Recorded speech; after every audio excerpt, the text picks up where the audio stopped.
नमस्कार साथियों, कैसे हैं आप सभी लोग।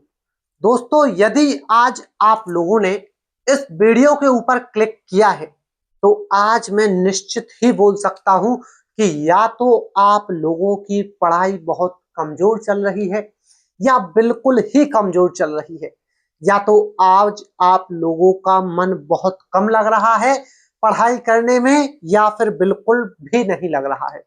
तो आज के इस वीडियो में क्या है नया तरीका पढ़ाई करने का, वो तरीका डिस्कस करने वाले हैं।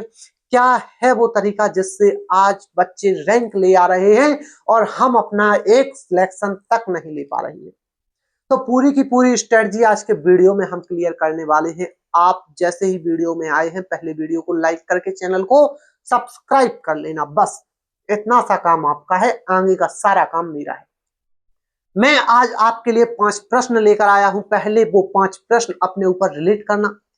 क्या यही समस्या आप लोगों के साथ होती है? क्या मैंने आप लोगों की समस्या को हूबहू इस बोर्ड के ऊपर लिखा है? जरा गौर फरमाना, ठीक है। आइए चलते हैं वीडियो की तरफ और उन लाइनों की तरफ। जैसे पहली लाइन, क्या आप लोग भी बार बार किताब या क्लास को छोड़कर रील्स देखने पहुंच जाते हैं? क्या ये आपकी समस्या है? मैं जान सकता हूं क्या ये आपकी समस्या है? दूसरी समस्या, पढ़ते समय बहुत आलस आता है। जैसे ही पढ़ने बैठते हैं और आलस आना स्टार्ट हो जाता है। क्या ये आपकी समस्या है? तीसरी समस्या, पढ़ाई में बिल्कुल भी मन नहीं लगता है, किताब को खोलते ही नींद आ जाती है। क्या ये आपकी ही समस्या है?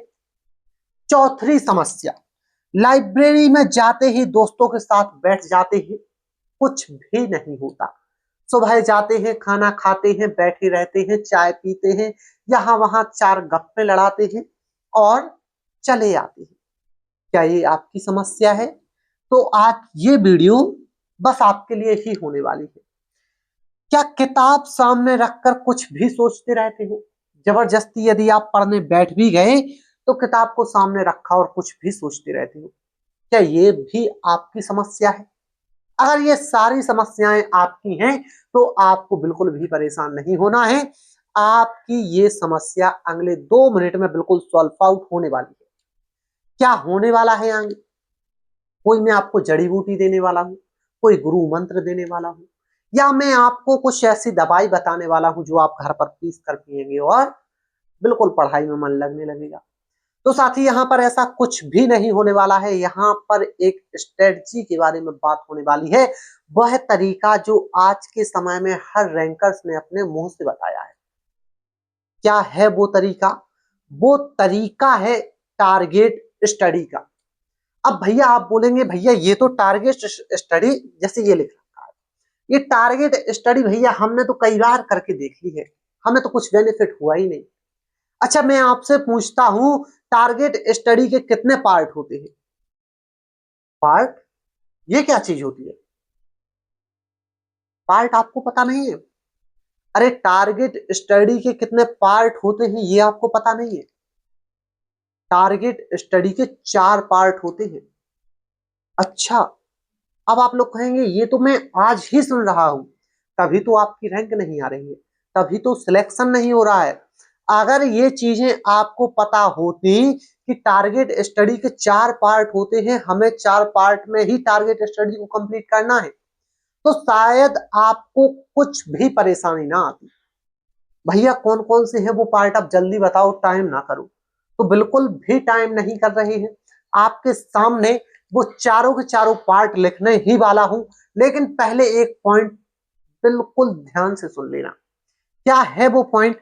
मेरा वो एक पॉइंट ये है, जैसे ही आप स्टडी करने बैठो, किसी भी वैकेंसी को आपने टारगेट किया हो, किसी भी सब्जेक्ट को आपने टारगेट किया हो, या कंपटीशन में आपने भले ही चारों सब्जेक्ट को टारगेट किया हो, सबसे पहले आपके सामने आपका सिलेबस बिल्कुल आंखों के सामने रहना चाहिए। पढ़ने से पहले सिलेबस आपके सामने होना चाहिए, रास्ता आपको पता होना चाहिए कि कितना रास्ता हमें अभी आगे तय करना है। कितना सफर अभी बाकी है, कितना सफर हमने अभी तय कर लिया है, ये सिलेबस को देखकर ही पता लगाया जा सकता है। समझ में आई इतनी सी बात? अगर इतनी सी बात समझ में आ गई हो तो अब आगे बढ़ते हैं। ठीक है, देखो टारगेट स्टडी के 4 पार्ट होते हैं। कौन कौन सा, मैं पहले यहां पर लिखता हूं। पार्ट 1, कोई और कलर लो, ये वाला लेते हैं। ठीक है, हाँ यही वाला सिलेक्ट कर लिया।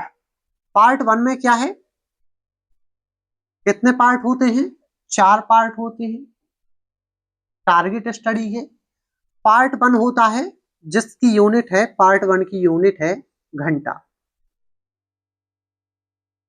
ठीक है, बिल्कुल भी परेशान नहीं होना है कि भैया क्या ये घंटा बोलने लगे हो। अब आप थोड़ा सब्र करो। ठीक है, 10 मिनट में कुछ नहीं बिगड़ा जा रहा है। तुम 18 साल निकाल आए हो अपनी जिंदगी के, 18-20 साल में कुछ नहीं हुआ, तो 10 मिनट में कुछ सीखो। कुछ अगर आपने ये 4 पॉइंट के ऊपर काम कर लिया तो मैं डेफिनेटली बोल सकता हूं आपका आज से ही पढ़ाई में मन लगेगा, क्योंकि एक नया तरीका है और हर बच्चा इसी तरीके से आज के समय में पढ़ाई कर रहा है। ठीक है, तो सबसे पहली जो यूनिट है वो है घंटा, दूसरी जो यूनिट है वो है दिन। क्या है, दिन।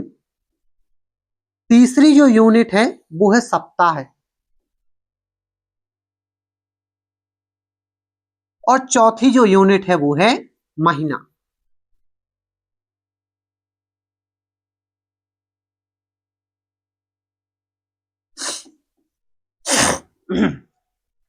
सॉरी, देखो ये है वो 4 पार्ट, ये वो 4 पार्ट हैं जिससे अब आप अपना सिलेक्शन बिल्कुल आसानी से लेने वाले हैं। कैसे, अब समझो थोड़ा।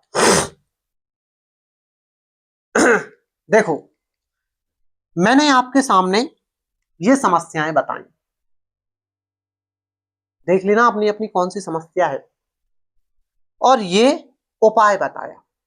सपोज आपने टारगेट स्टडी बनाई, टारगेट स्टडी का ये चार्ट अपने घर पर बनाना, आप अपनी स्टडी टेबल के सामने या जहां पर भी आप बैठते हैं वहां पर एक पेज या रफ कॉपी लेना और उसके ऊपर ये चार्ट बनाना।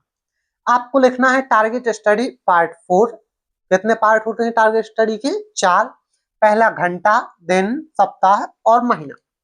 अब आप एक बात बताइए, आप जाते हैं कहां पर, क्लास देखने के लिए, और आप क्लास छोड़कर पहुंच जाते हैं कहां पर, रील्स देखने के लिए। क्यों पहुंच जाते हैं, क्योंकि आपके पास पता है आपको कि आपके पास दिन के कितने घंटे हैं, 12 घंटे हैं, और 12 घंटे में क्लास का कोई आपका क्लियर नहीं है। आप जितनी क्लास देख पाएंगे देख लेंगे। क्लास देखते हैं, थोड़ा रील्स देखते हैं, फिर क्लास देखते हैं, फिर रील्स देखते हैं, फिर क्लास, फिर रील्स। तो इस चक्कर में क्या होता है, ये आपका टारगेट फेल होता है। क्यों फेल होता है, क्योंकि आपके पास कोई घंटे का टारगेट है ही नहीं। अगर आपके पास घंटे का टारगेट होता तो आपको पता है एक क्लास 1 घंटे की होती है और 1 घंटे में मुझे एक क्लास लेनी है, तो आप रील्स के ऊपर तो जाएंगे ही नहीं। अब घंटे का कैसा टारगेट होगा, किस प्रकार से टारगेट होगा भाई घंटे का, तो देखो घंटे का टारगेट इस प्रकार से हुआ, जैसे सपोज कीजिए आपने मैथ के कोई 15 या 20 टॉपिक लिए जिनका टारगेट बनाया है। कैसा टारगेट बनेगा, इस प्रकार से टारगेट बनेगा कि मुझे लगभग 3 घंटे मैथ पढ़ना है, 3 घंटे मैथ पढ़ना है। 3 घंटे में क्लासेस कितनी होगी भैया, 3 ही क्लासेस होंगी, और प्लस 1 घंटे क्या करना है, प्लस 1 घंटे क्या करना है, रिवीजन, वर्कशीट, इनके ऊपर काम करना है। ये हो गया आपका घंटे का टारगेट। और जैसे ही आप 6 दिन, ये हो गया घंटे का टारगेट। ठीक है, अब दिन पर चलते ही, जैसे ही आप ये 4 घंटे यहां पर इस्तेमाल करेंगे, कितना, 4 घंटे। मैंने एक सब्जेक्ट का बताया, अभी जैसे मैं मैथ के ऊपर लेकर चल रहा हूं। ठीक है, अब 4 घंटे भी आप मैथ को दोगे, 4 घंटे का टारगेट बनाओ रीजनिंग का, 4 घंटे का बनाओ हिंदी का, 4 घंटे का बनाओ जीएस का, कितना हो गया, 16 घंटे। और ये टारगेट फिक्स रहना चाहिए, भले यहां पर 3 की जगह 2 चैप्टर लिखो, टारगेट अपने अनुसार रखना। बस एक पॉइंट याद रखना, टारगेट खाली नहीं जाना चाहिए।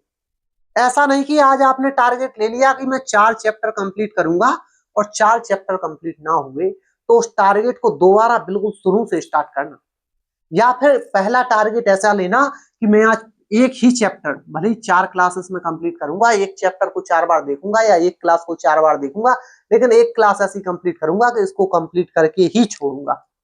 और यदि आप एक क्लास में 3 घंटे लगाओगे तो अंदर से खुद रियलाइज होने लगेगा कि मैंने बहुत ज्यादा समय ले लिया आज, दूसरे दिन से बहुत कम समय लेने लगोगे, बिल्कुल निश्चित सी बात है दोस्ती। ठीक है, अब आपका ये तो हो गया घंटे का टारगेट। जैसे ही आपने 4-4 घंटे में सारे सेक्शन को 4 पार्ट को डिवाइड किया, अब पूरे दिन का टारगेट क्या हो गया? पूरे दिन का टारगेट ये हो गया कि जो आपने पढ़ा है और प्रैक्टिस भी किया है, इसको एक दिन में 1 घंटे का टाइम निकालकर रिवीजन करना है। बस आंखों से देखते जाना है, कुछ नहीं करना है, आंखों से देखना है बस। अगर मुंह से बोल सको तो बोलते जाओ, वरना आंखों से देखते चलना है बस 1 घंटे में। क्या? मैथ भी देखना है, यही 4 घंटे में आप रीजनिंग भी देखेंगे, अगले 4 घंटे में हिंदी और फिर जीएस। ये जैसे 4 घंटे आपने मैथ में दिए, 4 घंटे रीजनिंग में, 4 घंटे हिंदी में और 4 घंटे जीएस में, 16 घंटे हो गए। और 1 घंटा दे दिया आपने इन सबको बस केवल एक बार आंखों से देखने में, 17 घंटे। मिलेगा टाइम रील्स देखने का? मिलेगा? आप बताइए, मिलेगा टाइम रील्स देखने का? क्या इन 17 घंटों में आलस करने का टाइम मिलेगा आपके पास? कोई भी ऐसा मिनट आएगा जब आपको लगेगा कि मन नहीं लग रहा है? आप क्या करते हो, बस एक ही सब्जेक्ट को ले लेते हो, उसी के ऊपर काम करते हो, तो आलस आने लगता है। ठीक है, क्या आपको लगेगा कि दोस्तों के साथ बैठने का टाइम है? अरे कुछ नहीं लगेगा, बस इस टारगेट स्टडी को फॉलो तो करो। अब देखो, ये तो हो गया क्या घंटे का, ये हो गया दिन का। अब भैया आगे सप्ताह का क्या खेल है? भैया सप्ताह का ये खेल है कि आप इन 7 दिनों में, 7 दिनों में 6 दिन में 7वां दिन तो सप्ताह ही कहलाता है। ठीक है, सपोज मान लो मैं रविवार की बात करता हूं कि हर रविवार को सप्ताह का एक दिन होता है रविवार। आप हर रविवार को यदि 6 दिन क्या एक दिन में 2 चैप्टर भी कंप्लीट करोगे तो आपके पास 6 दिन में 12 टॉपिक हो जाएंगे। इन सारे के सारे 12 टॉपिक का रिवीजन आपको रविवार में 5 घंटे में करना है। 4 या 5 घंटे में, हाँ 4 या 5 घंटे में आपको खुद टारगेट बनाना है। ठीक है, और फिर करना है रीजनिंग का और हिंदी का। ठीक है, 2 सब्जेक्ट एक रविवार, 2 सब्जेक्ट अगले रविवार, इस प्रकार से लेते चलना ताकि थोड़ा रेस्ट भी मिल सके। 4 से 5 घंटे आप मैथ में दोगे, 4 से 5 घंटे रीजनिंग में, 10 घंटे की पढ़ाई और वहां की रेस्ट, 17-18 घंटे की पढ़ाई नहीं। अब देखो इसके बाद महीने का क्या टारगेट है? महीने का ये टारगेट है जो आपने हर सप्ताह को पढ़ा है, जो आपने हर सप्ताह को पढ़ा है, बस उनको, उन जो जो आपने पढ़ा है इन सभी में से शॉर्ट नोट्स निकालना है। क्या? शॉर्ट नोट इन्हीं में से निकालना है। रविवार को महीने के एक दिन को जो आपने महीने भर में पढ़ा है उस पूरे महीने का बस शॉर्ट नोट आपको निकाल कर रखना है और आपके सामने हर महीने एक शॉर्ट नोट निकालना, बनाना, रिवीजन करना, बनाना, रिवीजन करना, शॉर्ट नोट बनाना, रिवीजन करना। देखो क्लास पढ़ना प्लस रिवीजन करना, यहाँ पर फिर 4-4 घंटे के सेक्शन बढ़ जाएंगे। टाइम आपके पास बहुत कम मिलेगा क्योंकि मैथ के बाद आपके पास रीजनिंग का प्रेशर, रीजनिंग पढ़ोगे, हिंदी का प्रेशर, हिंदी पढ़ोगे, जीएस, बिल्कुल टाइम बढ़ जाएगा ना, मन कहीं और जाएगा ही नहीं।